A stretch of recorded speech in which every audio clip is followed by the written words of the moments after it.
ça se joue.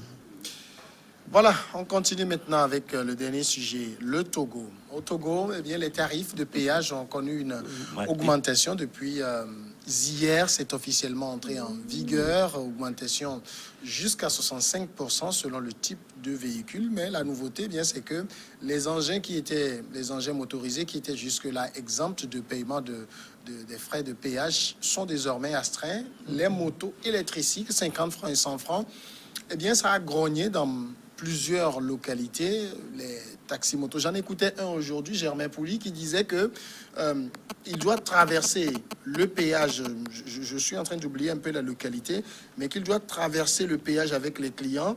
Et quand ils prennent un client du point A vers le point B pour traverser le péage, le client ne paye que 100 francs. Et il doit donner 50 francs au péage. Donc, on comprend la colère. Hein. Oui, non. Quand on va dans les détails, on peut trouver des raisons pour expliquer certaines colères. J'étais avec une consoeur là ce midi qui se plaignait d'habiter un peu hors de Lomé, de venir à Lomé pratiquement tous les jours, donc ça fait assez d'argent, 1000 francs, donc chaque jour. Par jour. Voilà. On comprend bien, mais ceux qui sont à Lomé, par exemple, n'ont pas ce problème de péage. Donc, c'est encore que dans certaines grandes villes, même il y a des péages entre les quartiers. Quand vous quittez un quartier de la même ville en allant dans un autre quartier, il y a ces péages-là. Mais je crois que ce qui justifie le péage, c'est qu'on a besoin de plus de ressources pour entretenir les routes, pour construire aussi de nouvelles routes. Et ça, c'est un besoin commun à nous tous. Pendant longtemps, il y a eu que les voitures qui payaient. Et vous avez, avec l'apparition des tricycles, plusieurs taximens se plaignaient que les tricycles faisaient des affaires pratiquement comme eux, parfois plus, parce que certains ont une capacité de transport plus énorme que les taxis. Ils prennent 5 personnes. Voilà, donc les tricycles prennent 5 personnes. Se plaignaient parce que les tricycles ne payaient pas, et entre-temps, il y a eu quand même cette note qui obligeait les tricycles à payer. Et voilà, maintenant, ça passe aux 2 roues. Et un peu tous les usagers, à l'exclusion des vélos, donc tous ceux qui utilisent tous les véhicules motorisés avec un moteur, donc qui consomment du carburant, et donc doivent payer cette taxe-là. Quelque part, c'est un peu justice par rapport à ceux qui paient les taxes et ceux qui ne payaient pas, mais c'est peut-être la situation de la pandémie avec la faiblesse des activités économiques qui peut expliquer un peu certaines plaintes, mais en même temps, vous savez, l'État a des obligations, l'État a besoin de ressources, et dans la plupart des pays développés, il y a ces péages-là qui apportent leur contribution donc à la réhabilitation et aux soins qu'on apporte donc aux routes. Et je pense qu'il aurait fallu qu'il y ait beaucoup plus de sensibilisation, un petit temps de sensibilisation avant l'entrée en vigueur donc de cette nouvelle modification-là. Sauf que sortir de l'argent et payer les taxes, pour nous autres Africains, ça a pratiquement toujours été un problème. C'est un problème civique que nous avons. On attend beaucoup de l'État, mais on n'est pas prêt à contribuer. Vous verrez aussi que aujourd'hui, avec la décentralisation, les élus locaux ont pratiquement le même problème, parce que les mairies ont besoin de ressources et veulent instituer des taxes que les populations n'acceptent pas facilement. Mais c'est des choses qui vont venir, on l'espère, parce que la mairie ne peut pas vivre sans ces taxes-là. Et donc nous entrons dans une forme de gouvernance qui appelle beaucoup plus de contributions de la part des citoyens. Et je pense qu'en le faisant aussi, les citoyens devraient profiter de cette occasion pour exercer leur droit de regard sur la gestion de ces fonds-là, leur contrôle. Donc aujourd'hui, il faut contribuer, que les gens se sacrifient, qui contrôlent, mais que demain, qu'ils demandent des comptes. Qu'est-ce qu'on fait? D'accord. de ce que nous apportons comme contribution. Chris, ce qui pose problème au niveau de l'augmentation des tarifs de péage, c'est que, bon, on dit que ça va servir à l'entretien du réseau routier. Dans le même temps, on introduit la taxe sur véhicules à moteur qui a le même objectif. Et je signale aussi que sur chaque litre de carburant acheté, il y a de l'argent qui va dans l'entretien routier. Finalement, on ne comprend plus rien. Autrement dit, vous voulez dire que la route est omnivore. Ou bien, budgétivore. Ouais, ben je dirais omnivore parce que la route mange tout. Ouais. C'est pas ça? Bien. C'est pour dire que, vu de cette façon, c'est comme si la route est devenue un alibi. Un alibi. Pour saigner un peu. Bon, pas pour saigner. Saigner, je crois que c'est déjà un jugement.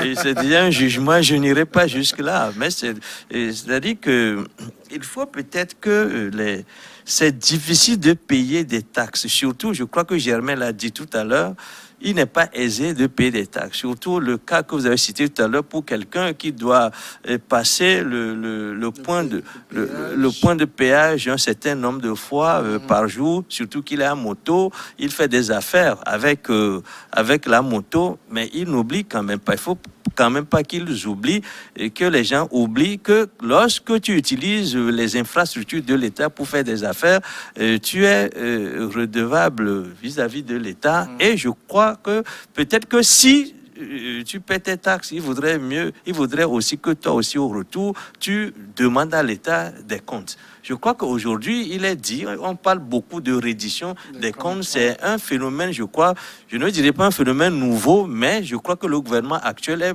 davantage regardant sur cet aspect des choses. Il faut que le gouvernement rende compte de sa gestion, surtout de la gestion financière, ce qui est tout aussi difficile pour les gouvernants, comme il est difficile aux contribuables de payer des taxes. Mais je crois que nous avons dit qu'il faut passer peut-être par la sensibilisation. Mais ce qui se passe généralement, c'est que vous avez beau sensibiliser, vous avez peut-être pris 2 mois, 3 mois, 1 an pour sensibiliser. Les gens ne vous, finalement, c'est redondant. Vous créez de la redondance, les gens ne vous écoutent. Puis le jour où vous passez en acte, vous allez voir toujours les mêmes réactions. Mais c'est vrai qu'on n'a pas quand même senti qu'on a eu des débats sur le sujet, par exemple, sur les plateaux de télévision. Je crois que la communication est un facteur important pour la gouvernance. On ne gouverne pas, je dois dire, avec les mathématiques, avec les physiques, on gouverne avec la communication et il est temps que les gens, les gouvernants se rendent compte de l'effet,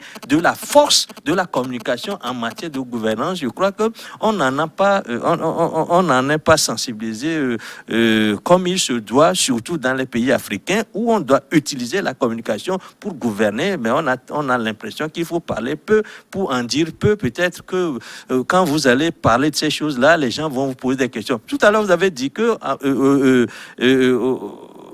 au Congo, avec Sassou Nguesso, c'est à la veille des élections qu'on veut parler, qu'on veut discuter avec les jeunes. Pourquoi ne peut-on pas le faire après ? Justement, les élections. Pourquoi on ne peut pas le faire à mi-mandat? Pourquoi ne pas le faire tout simplement au moment où les jeunes ont besoin du gouvernant? Je crois que ici, on peut transposer cette façon de concevoir les choses pour dire, est-ce que les gouvernants ne peuvent pas discuter en amont largement avec ceux qui sont les imposables pour leur expliquer et surtout pour leur expliquer les destinations et surtout leur dire. Par exemple, tous les mois, présenter les comptes. Qu'est-ce que le Togo gagne sur les routes chaque mois? Ou bien qu'est-ce que la route fait gagner au Togo chaque mois? Et quelles sont les destinations de cet argent-là? Je crois que quelque part, si les citoyens ont des réactions comme ça, les citoyens ne veulent pas contribuer, c'est parce qu'ils n'ont pas une idée claire de la destination de ce qu'ils mettent dans la cagnotte. C'est que voilà, c'est simple de faire de la graisse sur la tête des gens qui la portent, parce qu'il n'y a que eux qui ont conscience de la lourdeur du fardeau. Lorsque vous faites une graisse sur leur tête, ce sont eux qui portent ce fardeau-là, et ça pèse. Et je crois qu'aujourd'hui, la confiance publique a besoin, l'action publique a besoin de la confiance publique. Pour qu'il y ait cette confiance-là, il faut que le gouvernement explique, fait de la pédagogie, dise et redise aux contribuables ce à quoi servent l'argent qu'ils mettent dans la cagnotte. Voilà. Mais de toute façon, c'est vrai qu'on sait que personne n'aime les taxes, parce que les taxes ont des effets secondaires. Oui, les taxes ont des effets secondaires. Et je pense que ce n'est pas seulement ici, mais c'est-à-dire que quand vous demandez aux citoyens de renflouer la caisse de l'État, c'est souvent difficile et parfois frustrant. Ça l'est encore quand on est dans un pays où l'impunité ou le détournement de fonds en fait sont monnaie courante, où la reddition des comptes ne fait pas partie de notre culture. C'est difficile parce que les gens se disent mais je paie les taxes, je paierai au poste de péage, mais où vont réellement ces fonds? C'est vrai, selon ce que les trois ministres avaient annoncé, ou bien selon la raison qu'ils ont évoquée, c'est que ça fait qui s'occupe de justement, et en fait, il faut justement pour chaque année 30 milliards de francs CFA pour l'entretien routier, mais ça fait malgré tout, n'arrive à mobiliser que 17 milliards. Et donc, il y a beaucoup de trous à combler. Donc, c'est pour cela qu'il va falloir mettre tous les usagers de la route à contribution. Maintenant, c'est ça la situation aujourd'hui, on l'a dit. Depuis que moi je suis dans ce pays, j'ai jamais vu ça faire qui organisait peut-être une conférence de paix, ne serait-ce qu'un communiqué pour nous dire, mais de telle période à telle période, on a pu mobiliser telle somme pour l'entretien des routes. C'est seulement la dernière fois, c'est-à-dire, c'était pour moi la première fois le lundi passé de me rendre compte que ça ne fait que mobiliser 17 milliards par an pour l'entretien des routes. Donc, je pense que c'est ce qui crée justement ces effets secondaires. Maintenant, au-delà, est-ce que le contexte même s'y prête à la prise d'une telle décision? C'est-à-dire que quand on est dans un état d'urgence sanitaire, on est obligé d'aller d'état d'urgence sanitaire en état d'urgence sanitaire. Et on est dans une période difficile de coronavirus où l'économie est déjà décimée. Aujourd'hui, on sort à peine d'un semi-confinement.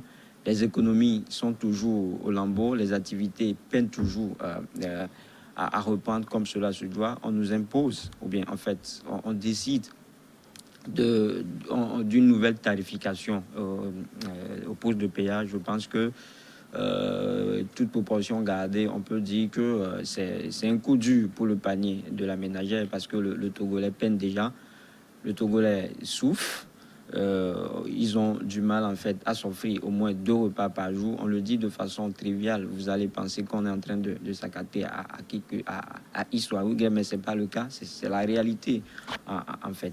Et je pense que beaucoup de gens l'ont reconnu. Et certains dirigeants également le reconnaissent, ils ne le reconnaissent pas. Il suffit juste d'aller au ministère du Développement à la base, vous aurez pu voir le pléthore de programmes qu'on essaie de mettre tout en place pour endiguer le fléau de la pauvreté et de la misère aujourd'hui. Donc, moi, je le dis, je ne suis pas contre le paiement des taxes, mais je me demande, est-ce que le contexte actuel s'y prête à cela? Est-ce que c'est en ce moment qu'il faut définir justement cette nouvelle tarification? C'est la question qui reste à poser. Justement, Germain Pouli, je pense que Louis Kamako pose aussi la bonne question. C'est le timing qui dérange aussi beaucoup de personnes. Oui, on le disait, je l'ai dit aussi, je l'ai fait remarquer. C'est la situation de pandémie qui va avec une faiblesse des activités économiques notamment, mais comme on le dit, on est obligé de vivre avec la pandémie. On est obligé de reprendre progressivement nos activités, surtout dans nos pays africains où nous n'avons pas reçu le même choc que dans les pays occidentaux. Donc aujourd'hui, c'est vrai qu'il y a une prorogation de l'état d'urgence, mais je ne pense pas que les mesures seront plus corsées que celles auxquelles on a assisté lors des 2 premières périodes d'état d'urgence. et les activités reprendront un peu timidement, en tout cas c'est le souhait. Mais l'État aussi a des charges. Vous savez, l'État a revu son budget 2021 à la baisse, tout simplement parce que ceux qui contribuent au budget, notamment au niveau des impôts, sont incapables de le faire parce que les activités économiques en souffrent. Donc il y a eu baisse de prévision à ce niveau-là, mais il y a des besoins auxquels l'État doit faire face et l'État doit chercher les moyens. Ici, au-delà de l'augmentation, je pense que ce qui est intéressant à observer, c'est l'élargissement du nombre des usagers, ou des catégories d'usagers qui peuvent payer. Ouais. Vous savez que les motos... Est-ce qu'on pouvait aussi maintenir, mais élargir l'assiette? Oui, bon... Là, maintenir les anciens tarifs. Voilà, non, moi, je ne suis pas vraiment au niveau de la quantité de ce qu'on veut mobiliser, mais un peu de dire qu'aujourd'hui, vous voyez qu'il y a des motos, par exemple, qui peuvent coûter jusqu'à 800 000, presque 1 million. Il y a des motos comme ça. Il y a des voitures que certains roulent qui coûtent 600, 700 000. Mais on dira que l'autre est en voiture, l'un en voiture, l'autre en moto. Mais la moto coûte beaucoup plus cher que la voiture, mais on ne se rend pas compte. Donc il faut collecter les moyens, malheureusement. Ce n'est pas le bon moment pour en parler, mais il faut les collecter auprès de tous les usagers. L'État en a décidé ainsi. Donc, il faut le faire. Mais moi, ce qui est important, je l'ai relevé plus tôt, c'est la reddition des comptes. Bon, on nous dit que l'État a besoin d'environ 13 milliards pour pouvoir faire le travail pour équilibrer pour pouvoir la faire balance. Le travail sur nos routes. Maintenant, il faut qu'au bout d'un an, qu'on dise, avec les nouvelles mesures, combien on a pu mobiliser. Est-ce que finalement, on peut faire le travail? Est-ce qu'on a mobilisé un peu plus? Est-ce que... Donc, il faut quand même qu'il y ait une communication qui se fasse et que les populations adhèrent. Parce qu'en fait, les gens ont l'impression qu'on les triche. Mais en même temps, ils sont contents de rouler sur de bonnes routes. Et ils se plaignent aussi quand ils roulent sur de mauvaises routes. Parce que justement, quand on paie les taxes et on roule sur une mauvaise route, on s'énerve. Je dis, mais voilà, j'ai payé. Et voilà les routes sur lesquelles je roule. Donc, il faut quand même que l'État fasse cet effort-là quand la mobilisation ira. Parce que moi, je suis de ceux qui pensent qu'il faut motiver les gens à payer les taxes. Mais après, il faut qu'il y ait une reddition des comptes. C'est ça qui va pouvoir calmer les gens ou les motiver à payer sans sentir, à se dire, je paie pour moi-même, puisque finalement, ce à quoi cet argent sert, c'est dans mon intérêt. Alors, autre effet secondaire, c'est que quand vous prenez par exemple les véhicules légers qui passent de 300 francs à 500 francs, alors que vous avez les minibus qui passent de 500 à 600 francs, il y a une disparité même dans les augmentations qui ont été faites. Et tout ça, est-ce que ça ne risque pas d'être répercuté sur les clients, c'est-à-dire les tarifs des transports? Et donc les clients, eux, du coup, vont les répercuter sur les prix des produits. Et puis on sait ce que ça va donner déjà avec la vie extrêmement chère qu'on connaît sur les marchés actuellement. Oui, évidemment, je crois qu'il faut évoquer cet aspect-là. La question est la bienvenue parce que je m'attendais à en parler parce que généralement, ceux qui sont taxés, par exemple, lorsque vous prenez les conducteurs de taxi-moto, lorsque vous prenez les véhicules de transport en commun, ceux qui font les affaires, ce qu'ils font généralement, c'est que lorsqu'ils sont en but à des situations comme ça, de surenchère des taxes, ce qu'ils font, c'est qu'ils reportent tout simplement les effets néfastes, les effets qu'ils doivent en principe subir, ils les reportent tout simplement sur le client et qui pas de client en principe, pas du citoyen ordinaire qui finalement paie les taxes à la place des usagers de la route. Généralement, c'est ce qui se passe.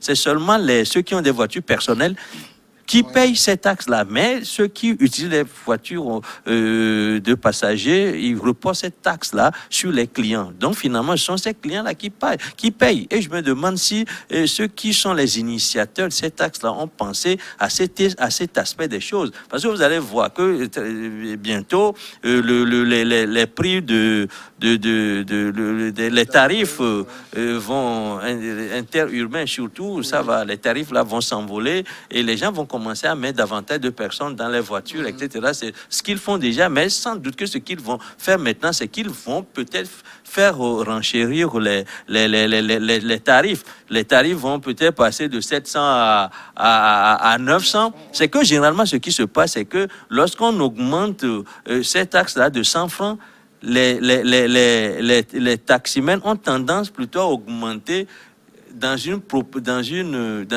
identique. pas identique, mais plutôt dans une proportion plus avantageuse. Au lieu de mettre, par exemple, 25 francs sur l'aller, ils vont mettre peut-être 100 francs sur l'aller. Alors que, et ça leur fait une somme rondelette à la fin de la journée. Je crois que le gouvernement doit essayer de réfléchir, de réfléchir à la question de voir quelles sont les conséquences induites sur le panier de la ménagère lorsqu'on prend des taxes comme ça. Peut-être qu'il faut prendre des mesures, des mesures coercitives qui fassent en sorte que les usagers de la route ne reportent pas ces taxes-là sur les autres. Sinon, finalement, ce ne sont plutôt qui payent, mais plutôt c'est des gens ordinaires qui payent et ça alourdit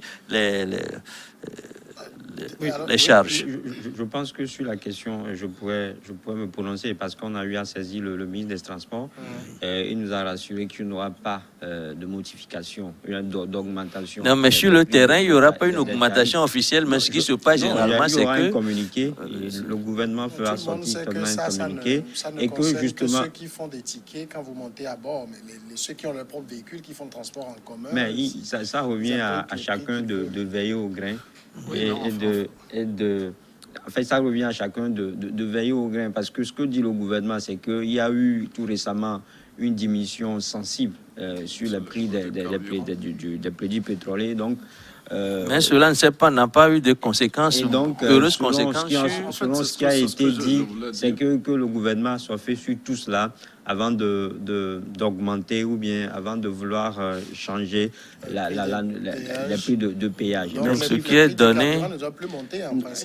Normalement, ça ne doit plus monter. Et aussi... alors, ce qui est donné par la main droite est repris par la main gauche. Ne doit plus bouger, ça va rester intact. Maintenant, ce qu'il faut noter, c'est que cette nouvelle tarification n'a pas été faite sans les organisations de la société civile.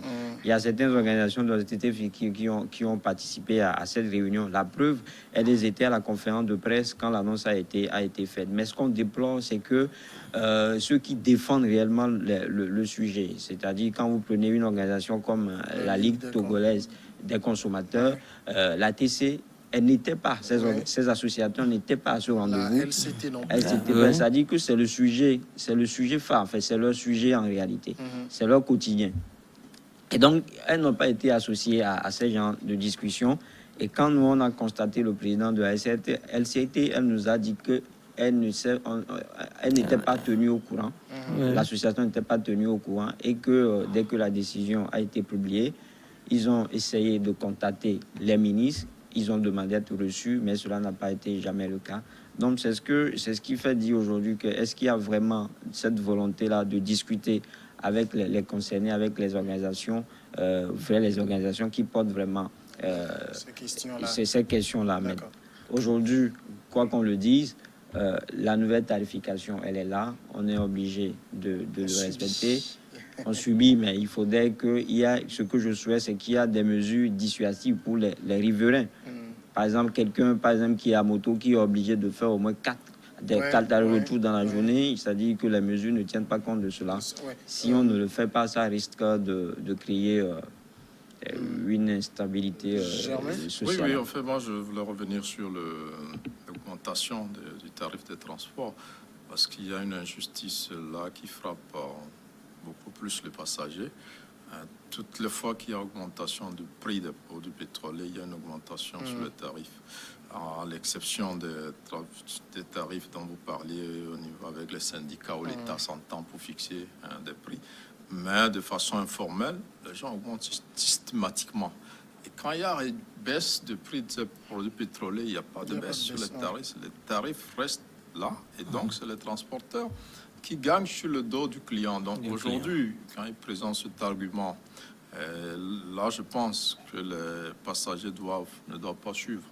Parce que Ça fait plusieurs baisses sur le carburant. Les prix n'ont pas changé. Il y a une légère augmentation sur le péage. On ne va pas imputer ça aux passagers. Et maintenant, c'est ceux qui sortent des agglomérations, des villes. Mais en interne, je crois qu'il n'y a pas ce problème. Il n'y a pas de péage. Donc, en interne dans les villes. Et donc, les transporteurs, les étudiants et autres ne devraient pas s'en plaindre. C'est ceux qui sont parfois amenés à sortir de la ville où il y a des péages. Non, mais c'est dit que les émigrants, il n'est obligé par moment de faire des allers-retours en cherchant des clients. Oui. C'est là où ça devient compliqué. Non, oui, mais en fait, ce qu'on dit, peut-être s'ils se réunissent, s'il y a des quartiers qui sont entre deux quartiers séparés par un péage, par exemple, on peut le dire, mais le péage, c'est que quand vous sortez d'une ville, généralement. Mais comme je l'ai dit, dans certaines grandes villes, il y a même des péages entre les quartiers. Voilà, donc quand vous sortez, quand vous allez par exemple à Kara, vous allez payer au moins 3 fois le péage. Quand vous allez à Dapon, vous allez payer 4 fois le péage. Donc, mais si vous êtes à Lomé, vous ne sortez pas, vous ne dépassez pas Zanguera, vous n'allez pas vers Anéro, vous ne dépassez pas d'Avier. Vous ne payez pas. Donc, stratégiquement, on est en train de limiter les gens. Il nous reste 2-3 minutes, et si vous permettez, puis on doit donner aussi les notes, comme on a l'habitude de le faire tous les vendredis. Le principe, vous le connaissez maintenant, Chris Ega, déférer à l'exercice. Oui, mais je voudrais évoquer l'action de vaccination au niveau de la première ministre. Je l'ai vu très stoïque la dernière fois se présenter en cobaye pour recevoir son vaccin. Je l'ai vu très stoïque, très sereine. Ça m'a un peu touché. Je me dis que c'est une femme courageuse qui a su prendre ses responsabilités au moment où les Togolais attendent qu'elle donne le ton. Et je crois qu'elle l'a fait. Je voudrais lui donner pour cet acte-là de courage, une note de 8 sur 10. Merci beaucoup. Louis Kamako. Oui, moi j'ai une note de 7 sur 10 à donner au professeur Dodi Komla Kokoroko, qui tient beaucoup à son communiqué relatif à l'interdiction des cours de répétition dans les écoles. Cette semaine, on a vu qu'il est revenu, il a fait sortir un communiqué menaçant de punir les enseignements qui, d'une manière ou d'une autre, essayeront de trahir sa décision. Donc, je pense que bravo à ce ministre. Du courage, au boulot. Germain Pouli. Moi, je donne 8 sur 10 au conseil scientifique togolais, qui a su résister à cette polémique-là sur l'AstraZeneca, et que finalement, les Européens rejoignent un peu la position de ce conseil-là. C'est des experts togolais qui ont tenu, qui auraient pu basculer, de dire arrêtez la vaccination. Et aujourd'hui, ils seraient en train de dire reprenez la vaccination. Ils ont été droits dans leurs bottes, donc chapeau pour les éminents spécialistes qui sont au sein de ce conseil. Merci beaucoup, Germain Pouli. Merci également à Chris Ega et merci à Louis Kamako. À vous tous qui êtes restés à notre compagnie, on vous dit merci. N'oubliez pas que le coronavirus est là, il fait des ravages. Continuez par appliquer les mesures barrières, vous les connaissez désormais par cœur. Lavez-vous régulièrement les mains avec de l'eau, du savon ou utilisez du gel hydroalcoolique.